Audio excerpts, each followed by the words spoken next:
on to talk about the next business. Let's talk about the construction business.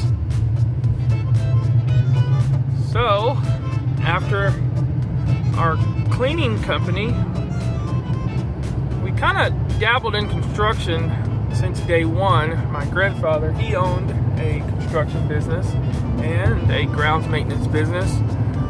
So I picked up all that knowledge from him. But we started a construction business and we started out doing residential properties, helping flip some properties. It quickly turned into commercial. We started doing businesses and commercial properties only, and that it went okay for a while, but unfortunately that's a tough business to be in. And it's not that I couldn't do it, it was the fact that, you know, you got the people you work for. Every other day they want to change something, and I know there's people that's been doing this a lot longer than I have, but that just wasn't my cup of tea. I did it, didn't mind it, but it just wasn't my cup of tea. You know, you get out, you lay out your layout of your plan for the day, for the week, for the month, and you know, you have an owner show up to a building, or you have the investors show up to the building, and now we want to change everything, and you've already ordered material, etc. You got to re-pull permits, and on and on and on. So that was, the construction business was really my least favorite business to be in. And to be honest, I should have just stuck with residential, but the money that we were making on the commercial side was just unreal. It just didn't, it was just crazy the amount of money that was pouring in from the construction business. I mean, so some of our locations that we service with our cleaning service, you know, they hired us to do some projects for their facilities. Caterpillar, you know, we replaced all the carpets inside, we've done flooring. I mean, we've done a movie theater, a complete renovation of the old style movie theater seats, re-pouring concrete, putting in recliner seats. And we had another theater project that just turned into a complete flop. And that's where our money loss came in, was on that project. But I mean, we've done some big major remodeling at some properties. I mean, we had our hands in a little bit of everything during that, you know, in that construction business. And again, it was a very profitable business. Now, I'll tell you how I ran that business. I didn't lift a hammer the one. I didn't. I contracted everything out. I will say there's a few things I did on my own, but, you know, I was just basically the GC, and it was up to all the contractors to do the work. And unfortunately, with the contractors, you got to deal with their nonsense of, hey, it's Thanksgiving, I'm taking off for 2 weeks. And it's like, okay, well, we still have a job, and I don't know why you're taking off for 2 weeks. So you got to get somebody else to do their job that they started, and then whoever else you want to hire, they don't want to go into, oh, well, they already started this, I really don't want to come in and figure out what they didn't do right, and then I'll be reliable. So that always was a challenge. And same thing for Christmas time and New Year's. Everybody wants off, but they all want payment. And what I didn't realize is that everybody doesn't work like me. And my deal is, when I get a job, hey, I want to get in, I want to get out. I'm a planner. I have a timeline. This is how much money I'm going to make if I meet this deadline. If I don't meet this deadline, I'm in the hole. And now it's no longer worth my time. But they didn't care. Those guys didn't care and all they saw was a number at the end of the day. But what they did not see was the time. So if you had a project that was supposed to be, a 60-day project, and it turned into a 90-day project, you're in the hole, baby. You are in the hole. And I don't understand how anybody does not realize that. So, most of our guys, they didn't. They just did not realize it.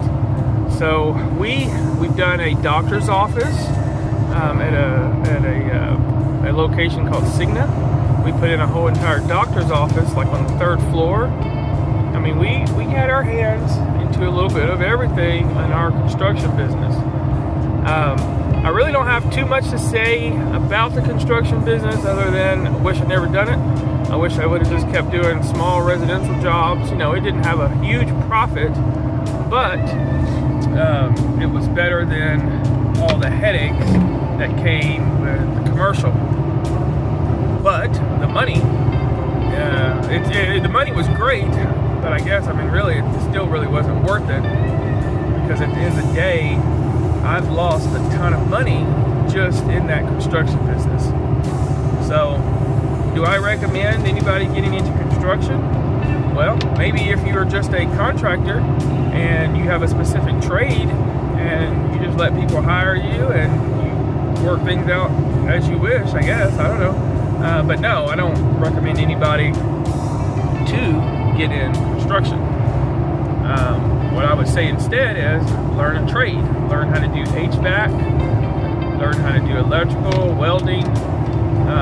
Again, I know that's still in construction, but I'm just saying, being a carpenter and being some of these other specialized areas, for me, owning an actual construction business, it was just the worst thing for me. And we did good. The profits on that business surpassed my cleaning business. My cleaning business was the most successful business I've ever owned, but the construction company, in a year, it surpassed the profits. One of the jobs that we did, it was the silliest thing ever, man, I tell you. A guy had bought a house that caught fire in Allen, Texas, and for the amount of money that he paid for that house, it was just ridiculous. So he wanted to remodel this home, and he wanted to put in all these custom finishes. Police reporting ahead. This dude wanted to put in all these custom finishes, this custom wood ceiling, and these bathrooms, they had he wanted all this fancy tile. It was just too much for the money that he paid for the house and the neighborhood that it was in.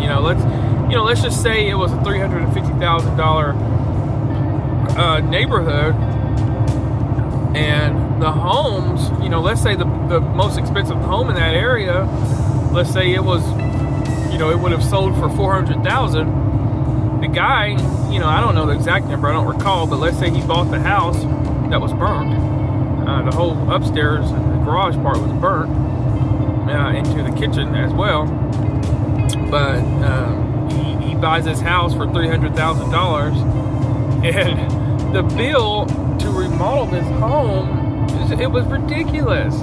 I believe it was around $290,000 or somewhere around there to redo this home.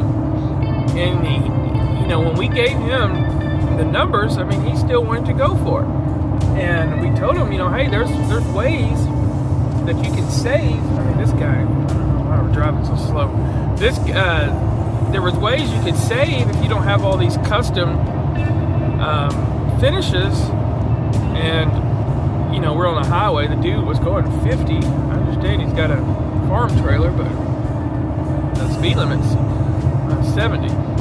But anyway, the dude had all these high-end finishes, and we were like, hey, you can cut $80,000, $100,000 off of this thing. Maybe not $100,000 if you don't have all these high-end finishes. We've got to go in and gut this thing, reframe it. You've got to have everything in. And I don't know if anybody knows anything about the construction business, but the price of this stuff is expensive. The guy had some doors. Originally, he had some doors. I mean, these doors, iron door for, you know, $8,000, and then he turns around and purchases a door from like Mexico or something for like $1,500 because he started to run out of money. That thing got delivered, and that thing was like it was so hollow. It was like made out of the thinnest metal possible, and the hinges were not even put on right. I mean, it's just, you just start getting into crap.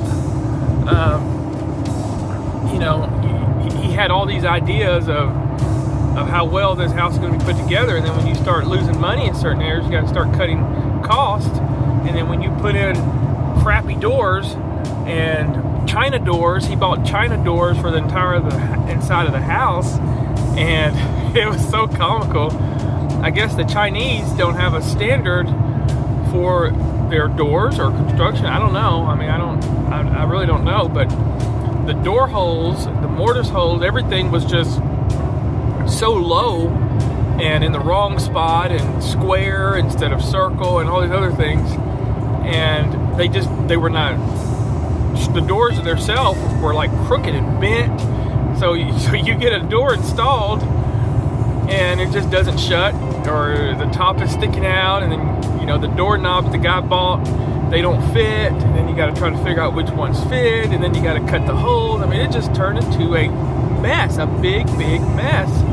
And, you know, the guy was getting upset and acting like it was our fault. It's like, guy, you purchased all of this stuff from overseas, you know, once you realize this was costing so much. And, I mean, this is on you. I mean, there's no telling what he paid in shipping. Instead of just doing it the right way, that's some of the headache that I mean in the construction business. Instead of people just doing things the right way, and really, we should have just ended that job. We really did, but I started to feel sorry for him and thought, well, we've got to finish this thing for this guy. But anyways, that's all. Not much else to say about the construction business. I hope you enjoy our talks about our businesses, and we've got a couple more to share with you. So I hope you like our videos and subscribe to see what else we've got going on. Have a great day.